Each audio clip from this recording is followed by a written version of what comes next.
Сәлеметсіздер ме, құрметті студенттер? Сабаққа дайын болсаңыздар, сабағымызды бастаймыз. Сабақтың тақырыбы екпін ережелері және буынға бөлу.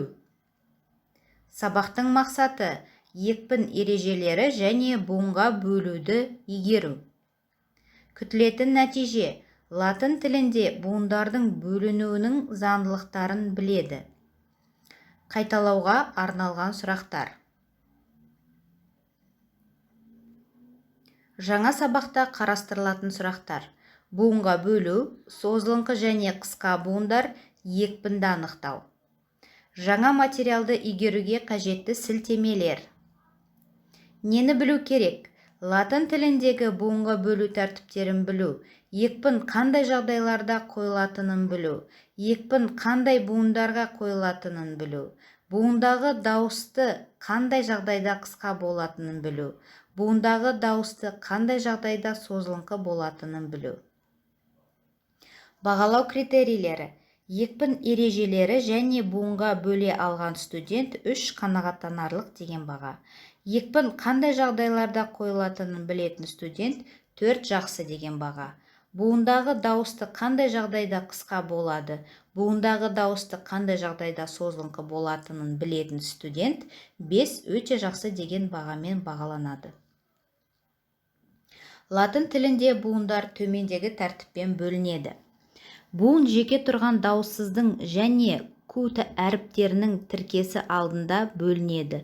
Росса, роза, луна, ай, папулус, халық, аурум, алтын.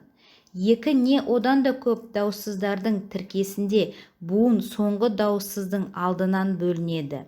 Гутта, тамшы, фруктус, жеміс, пунктум, нүкте. Егер қатар келген екі дауыссыздың алғашқысы Б, П, Q, С, Т, Д, Г дыбыстарының бірі болып, екіншісі Р немесе И дыбысы болып келген жағдайда, буын сол тіркестің алдынан бөлінеді. Церебрум, ми, монстро, көрсету.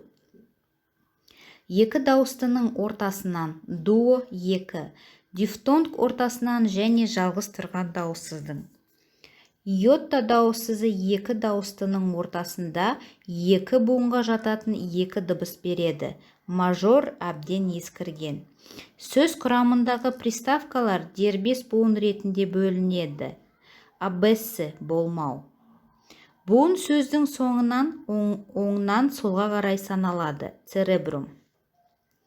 Латын сөздерінде екпін соңғы буынның алдындағы буынға, немесе соңынан санағанда үшінші буынға, ал екі буынды сөздерде соңынан санағанда екінші буынға түседі. Үш немесе көп буыннан тұратын сөздерде екпін соңғы буынның алдындағы буынның созылыңқы немесе қысқалығына байланысты болады. Егер соңғы буынның алдындағы буыны созылыңқы болса, екпін соған түседі. Ал егер қысқа болса, екпін сөздің соңынан санағанда үшінші буынға түседі. Мысалы, скелетон, қаңқа. Буынның созылыңқы не қысқалығы. Классикалық латын тілінде буындар қысқа не созылыңқы бола береді. Буындағы дауысты қысқа болады. Егер дауыстының алдында және х әрпімен дауысты тіркесінің алдында тұрса, артерия. Қатар келген екі дауыссыздың алғашқысы Б, П, С, Т, Д, Г дыбыстарының бірі болып, екіншісі Р немесе И дыбысы болып келген жағдайда, дауысты осы тіркестердің алдында келсе, церебрум, бас миы, центиметрум, сантиметр. Буындағы дауысты созылыңқы болады. Егер созылыңқы дауыстыға дифтонгқа аяқталған буындар: натура, табиғат, аурум, алтын. Екі немесе одан да көп дауыссыздардың алдында максила, жоғарғы жақ. Егер дауысты X және Z дауыссыздарының алдында тұрса, рефлексус, рефлекс.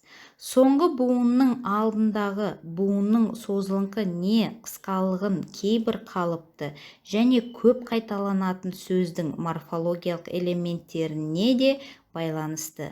Олар созылыңқы не қысқа дауыстылары бар суффикстер жатады.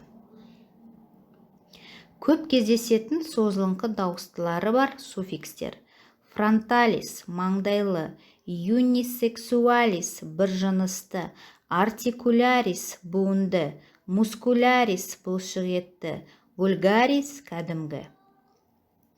Жоғарыда аталған суффикстерден басқа биологиялық терминологияда морфологиялық көп кездесетін элементтерге латын етістіктеріне грек зат есімдері мен сын есімдеріне жататын соңғы 2 немесе 3 буынды сөз құрайтын элементтер жатады. Соңғы буынның алдындағы буында бұл сөз құрау элементтері көбінесе қысқа, ал кейбір жағдайда созылыңқы болады. Бұл топқа сөз құрайтын 3 элементтерді жатқызуға болады. Табиғатынан соңғы буынында қысқа дауыстылары бар жоғарыда аталып өтілген сөз құрайтын элементтері және суффикстері бар терминдерді айтқанда орыс тіліндегі терминдердің екпінімен шатастырып алмаған жөн. Бүгінгі сабағымызды бекітуге арналған тапсырмалар: жаттығуларды орындау. Сөздің соңғы буыннан алдыңғы буынның қысқалығы не созыңқылығына байланысты екпін буынды табыңыздар. Екінші тапсырма: сөз құраушы элементтер мен суффикстердің құрамына кіретін соңғы буынның алдындағы буын дауыстысының қысқа не созылыңқылығын анықтаңыздар. Үшінші тапсырма: оқып шығып, екпінді анықтаңдар, түсіндіріп беріңдер. Төртінші тапсырма: кестедегі екпінді табамыз. Сөздің соңынан екпін екінші буынға түсетін сөздерді көрсетіңіз. Сөздің соңынан екпінді үшінші буынға түсетін сөздерді көрсетіңіз. Латын афоризмдері. Бақылау сұрақтары: латын тіліндегі буынға бөлу тәртіптері. Екпін қандай жағдайларда қойылады? Екпін қандай буындарға қойылады? Буындағы дауысты қандай жағдайда қысқа болады? Буындағы дауысты қандай жағдайда созылыңқы болады? Кестені толтырамыз. Назарларыңызға рахмет, сау болыңыздар.